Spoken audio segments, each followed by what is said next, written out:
don't know, I guess so. I think it's fine. Hello. Oh, fucking hell, that's disgusting.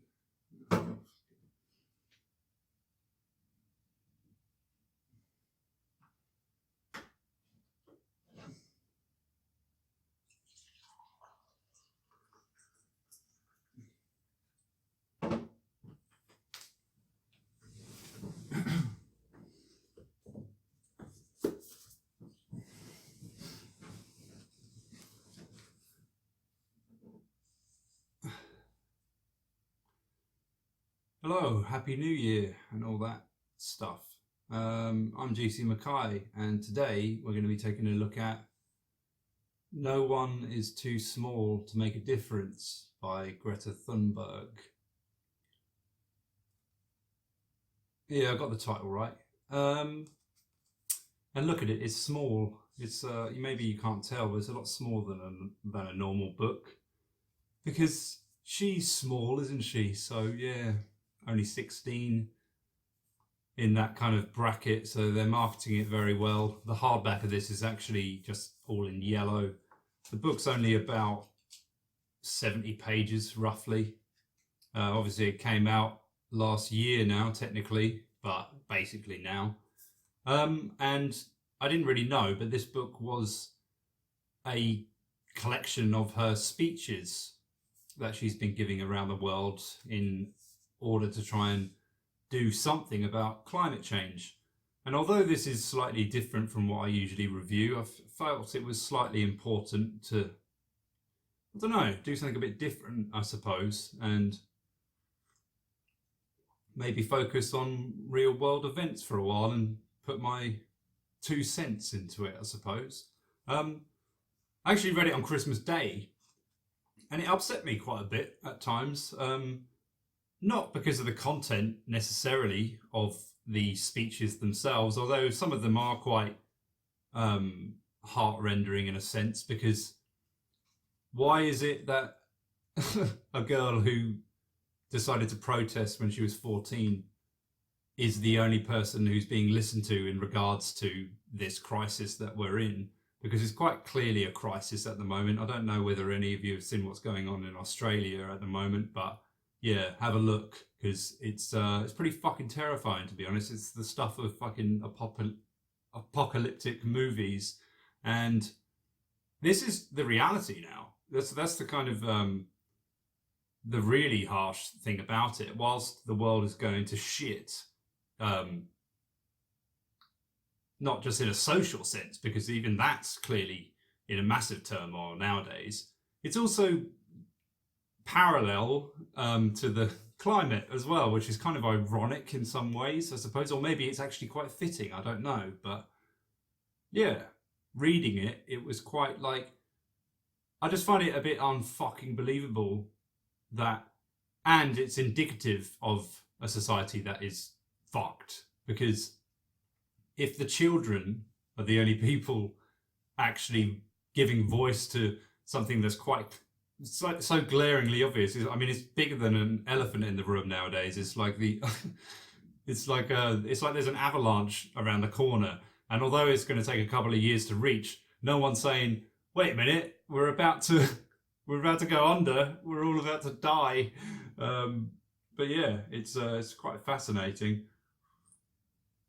The only thing I would say about it is, yeah, she's giving these speeches and she's hitting all the right kind of buzzwords and that kind of stuff. You know, what about our families and our children and all this kind of stuff in the future? And that's fine. You know, it's a little bit irritating at times, but in the same moment, it is. It's hard to read in some ways because, and although it is meant to be heard rather than just read, there is something about it that is a bit like, how can this really be reality? But my main criticism of it, I suppose, is that, and I'm not blaming Greta Thunberg for this, she's just doing what she needs to do, according to herself and probably to her publicist and the people working with her, family, all that stuff. And I genuinely hope that the profits from this little book actually goes towards the environment. I don't know whether it does or not. I assume so. I will give her the benefit of the doubt in that regard, because I don't think she's in it for the fucking money or anything like that. I actually do think she genuinely cares. But at the same time, the points that I would bring up are not being fucking brought up. And that infuriates me. And like it does for quite a few of my idols, especially comedians such as Doug Stanhope and Bill Hicks, the most glaringly obvious problem is fucking overpopulation. If you have kids, your carbon footprint is 60 times what it would be if you hadn't had one, or if you didn't have one. So when it's that glaringly obvious, like you can see in this chart that I'm about to put up, you kind of think, if we're going to go down this kind of fascist route that we're kind of walking into, from what I can see anyway, or at least total right-wing abandon, then we might as well just start saying, you know what, some people can't have kids, and maybe that might sort stuff out. Because at the rate it's going, even if, like, for me as well, that's the funnier thing, is being this much of a loser through society's eyes, because I'm the biggest loser you can imagine.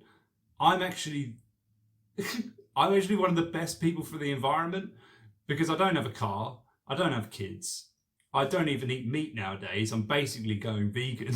So I'm ticking every box inadvertently. You know, I'm not doing it for the environment. I do it mainly because of my own views about what existence is like and all that blah, blah, blah, as you already know. But I find it quite funny that I'm inadvertently the best thing the environment can hope for, but through society's eyes, I am one gigantic failure.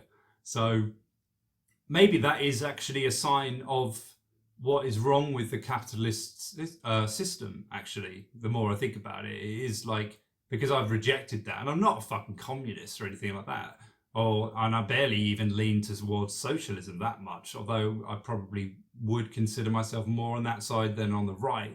I'm still quite conservative in a lot of my views, and somewhat fascist in others, maybe, but I don't lean towards one side or the other. I'm just demonstrating the fact that by not having kids, I am better for the environment than most people are, which, I mean, it's a nice way to pat myself on the back, I suppose. I'm not really sure I care that much. But at the same time, it's been a point that so many people, like the ones I just mentioned, that have been bringing up for decades now, that no one's fucking listening to. Nobody in power ever even breathes the word overpopulation. And I think the only country that did limit it was China, but I think they have since rescinded that, mainly because they forgot to get rid of the kind of chauvinistic, patriarchal side of their society first. And most people just wanted a boy, so many of the girls were just getting, I don't know, flushed down the gutter or put in a kind of chute and left for adoption and completely abandoned. So I don't think that's a really good solution. But yeah, I'm not going to be doing many of these type of videos, so don't worry about it too much. But it's I still think it's quite an interesting topic, though, and it is just a bit unbelievable that the only people who seem to care about it are young people, and really young sometimes. I mean, she's 16. When I was 16, I was probably, I don't know, masturbating in a bathtub for most of the weekends I was off, and, you know, doing fuck all, basically. But I also think that might be a sign that millennials are probably the most intelligent generation that humanity has had, because whether you like it or not, their points are valid. They're right. You know, I'm only just going vegan now, but quite a lot of them are already living that lifestyle. And if you look at the meat industry, it is fucking evil, and it is wrong. And there are many traditions that are around nowadays that are still really fucking awful. And due to the fact that millennials have had so much access to what's going on the planet, whether or not it's always reliable, that's another matter altogether, but they've grown up with Google. And I'm, someone my age, although technically I am a millennial, but I'm kind of the older branch. They've had this access to all this information, and I do think it's breeded a better person overall.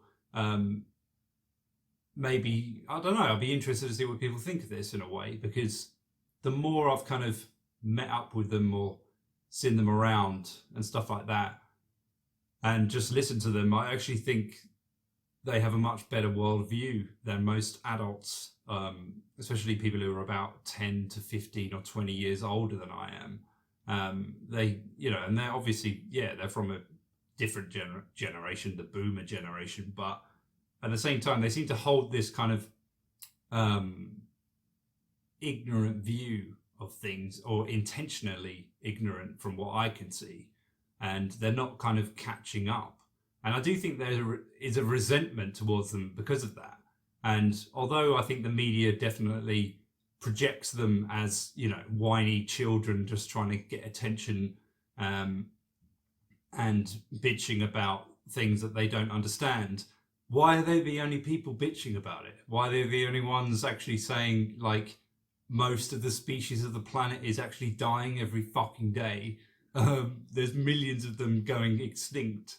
And I don't know whether I actually am for that or not, actually, at this point. I don't care anymore in a lot of ways. That's the thing, I get annoyed about all this stuff, and then I kind of realise that I don't care. I read an article the other day about a woman in Australia. She's trying for a kid again. She's lost two before, they were never born. And she's trying for a third. And although she's aware of the environmental impact of the child that she's will have on the environment, it's almost like she's letting her biological imperative outweigh everything else just so she can feel, or potentially only live 10 years or 15 years with her child, and condemning that child to die with her, most likely, or to suffer potentially inexcrutable pain, just so she can feel the egotistical pleasure of breeding. And for me, that woman is a psychopath who should not be allowed to have kids. And maybe that's a draconian thing to say, or too fascist, but I don't understand why there is this pro-life acceptance, I suppose, when clearly there shouldn't be any more. There should be something done about it. So that would be my advice to Greta Thunberg, is she needs to start mentioning the fact that there's too many fucking people on the planet, and we actually do need to do something about that, potentially, whether it's through education or whether it's through force. I don't care anymore, because what do I know? But yeah, that's my thoughts on the book. Thank you very much for watching, and I'll be back next week with something a bit more transgressive, potentially. I'll see you then. Bye.